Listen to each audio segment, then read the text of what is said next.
बर्तमान जितेबाला उपासना गृह भंगागला तापरे स्थानीय ब्रह्मपुर मंडली केमिति उपासना करुँच से संपर्क में चिंता करिसेंती।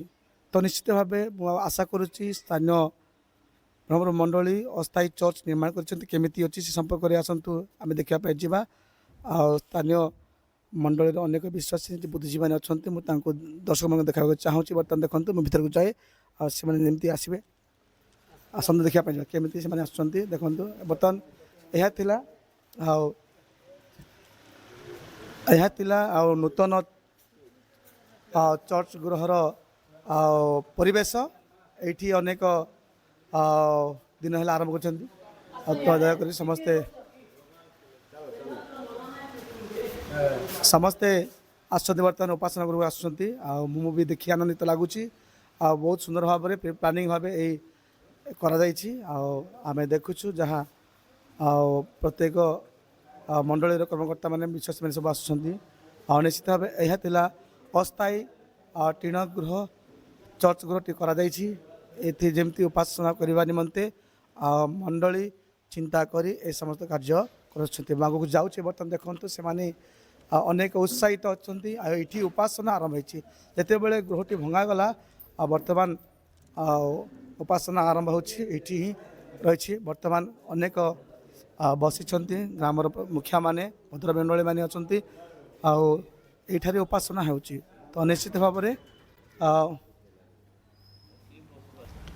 बर्तमान मु पहुँची आम मानकर यही सप्ताह अस्थायी चर्च गृह निर्माण में पहुँची। बर्तमान अनेक मंडली प्रमुख दास मैंने अच्छा ये अस्थायी चर्चर उपासना केवे आरंभ होता बर्तमान से संपर्क में पुनर्बार आम संपादक महाशय अच्छा मुझे चाहूँगी सी आग को टे आसवे और निहाती यहीटा केवे आरंभ होता अस्थायी चर्च टी पुनर्बार प्रभु को धन्यवाद दिए आमर अस्थायी चर्च निर्माण कार्यटी जो दिन आरंभ होता पूर्वर आमर आम समस्ते मंडलीर समस्त कर्मकर्ता ता सहित आमर कमिटी बृंद आमने यही कार्यटी करने निष्पत्ति कलापर से निमंते यही चर्च निमंते एक उपवास मीटिंग करने आम चिंता करूँ जहाँकि 5/6/2026 तारीख शुक्रवार दिन आम एक उपवास मीटिंग आमर स्वाधीन प्रचारक परीक्षा महाशय को नहीं करने निष्पत्ति करूँ तांकरी उपस्थिति रे आमर पुरातन उपासना गृह रे आमने एक उपवास मीटिंग कलु तापर आमने जो दिन से उपवास मीटिंग कलु से दिन आमर पुरातन चर्च भांगिलु ता सहित यही अस्थायी चर्च को आमने उद्घाटन करूँ। यह अस्थायी चर्चर किसी बरणी जहाँ परामर्श सूचना से पाई बर्तमान यही उपासना अनेक सहयोग कर उपासना चलुची आपण मैंने केते खुशी अच्छा सर? बहुत खुशी अच्छु कहीं जिते नुआ घर चर्च आसो जाऊँ अस्थायी तैयार ए संपर्क कौन मत देवे आप?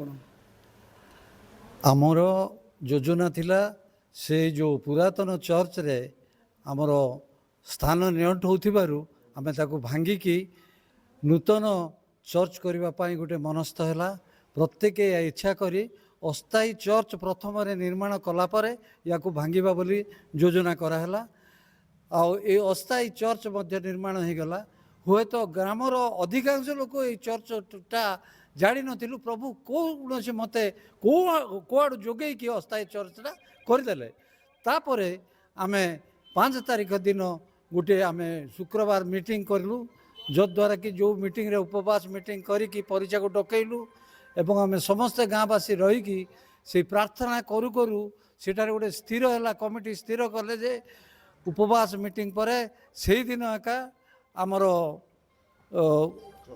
पुरातन चर्च भंगा जीव भंगा आरंभ हम एवं अस्थायी चर्च रे जाई आम उद्घाटन करी आम सेठारे प्रवेश करवा बोले गोटे स्थिर करी से दिन प्रार्थना है उपवास मीटिंग है परीक्षा समस्त को वाक्य देले एवं वाक्य शेष आशीर्वाद समापन है सेठारे ताकू गोटे हातुड़ी दिहला किछिटा अंश भांगापी से भांगिले तापर समस्त ग्रामवासी आसिक एठारे बाजा बाजा सहित नाच सहित आसिक समस्ते एठारे उद्घाटन कार्य आरंभ करागला ଆଉ ତାପରେ ଗ୍ରାମବାସୀ ସମସ୍ତେ ପ୍ରବେଶ କରିଥିଲୁ।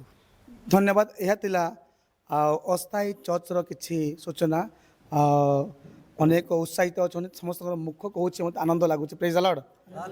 ଆଉ ନିହାତି ଆଉ ବର୍ତ୍ତମାନ ଜଣେ ବୁଦ୍ଧିଜୀବୀ ଶିକ୍ଷକ ଆଜ୍ଞା ଅଛନ୍ତି। ସାର୍, ଆପଣଙ୍କ ମଣ୍ଡଳୀରେ ଏକ ଶୁଭ ସମ୍ବାଦ ପହଞ୍ଚିଲା, ଯାହାକି ନୂତନ ଚର୍ଚ୍ଚକୁ ନିର୍ମାଣ କରିବା। ଏ ଉଦ୍ଦେଶ୍ୟ ବ୍ୟକ୍ତିଗତ ମତ କ'ଣ ରଖିବେ?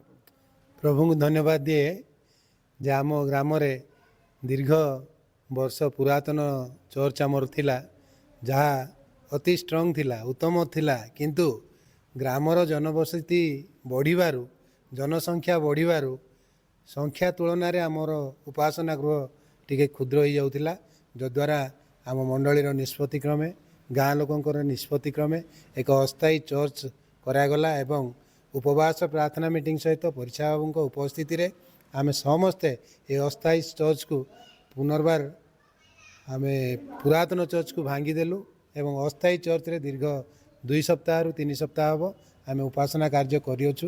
ଏଥିପାଇଁ ମୁଁ ବ୍ୟକ୍ତିଗତ ଭାବେ, ଯେହେତୁ ନୂତନ ଗୃହ ଆରମ୍ଭ ହେଲା, ତେଣୁ ମୁଁ ବ୍ୟକ୍ତିଗତ ଭାବେ ଅଧିକ ଖୁସି ଏବଂ ମଣ୍ଡଳୀ ମଧ୍ୟ ଏଥିରେ ଖୁସି, ଅନେକ ଗ୍ରାମବାସୀ ମଧ୍ୟ ଖୁସି ଅଟନ୍ତି। ଯଦ୍ୱାରା ପ୍ରାର୍ଥନା କରନ୍ତୁ ଯେତେ ଶୀଘ୍ର ଆମର ଉପାସନା ଗୃହଟି ସମ୍ପୂର୍ଣ୍ଣ ହୋଇପାରିବ। ଆମେ କାର୍ଯ୍ୟ ଆରମ୍ଭ କରୁଛୁ ଆଉ ଆମେ ଅସ୍ଥାୟୀ ଗୃହରୁ ପୁନର୍ବାର ନୂତନ ଉପାସନା ଗୃହ କରି ଯେମିତି ଯାଇପାରିବୁ, ଏଥିପାଇଁ ସମସ୍ତଙ୍କୁ ଅନୁରୋଧ, ସମସ୍ତେ ପ୍ରାର୍ଥନାରେ ତୋଳି ଧରନ୍ତୁ। ଧନ୍ୟବାଦ। ଆଜି ପର୍ଯ୍ୟନ୍ତ ଆମ EBCର ବିଭିନ୍ନ ଚର୍ଚ୍ଚ ଲକ୍ଷ ନୁହେଁ, 1 ଲକ୍ଷ ନୁହେଁ, 2 ଲକ୍ଷ ନୁହେଁ, କୋଟି କୋଟି ଟଙ୍କା ବଜେଟ୍ ହେଲେ ସୁଦ୍ଧା ସେ ହେଉଛି ଆଶ୍ଚର୍ଯ୍ୟମନ୍ତ୍ରୀ, ସେ ଜୀବଜରୀ ଅଟନ୍ତି। କହିଲେ କି ହାଲେଲୁୟା। ଆଉ ତ ନିଶ୍ଚିତ ଭାବେ ଏହା ମୁଁ ଆଶା କରୁଛି, ଭରସା କରୁଛି ଆମ ଜୀବିତ ପରମେଶ୍ୱର ସେ ଆପଣଙ୍କ ଏ ନୂତନ ଚର୍ଚ୍ଚ ଗୃହ ଅତି ଶୀଘ୍ର ଶୁଭାରମ୍ଭ ଆଉ ସମାପ୍ତ କରିବେ। ପ୍ରଭୁ ପ୍ରତ୍ୟେକଙ୍କୁ ଆଶୀର୍ବାଦ କରନ୍ତୁ। ଧନ୍ୟବାଦ ଆଜ୍ଞା, ନମସ୍କାର।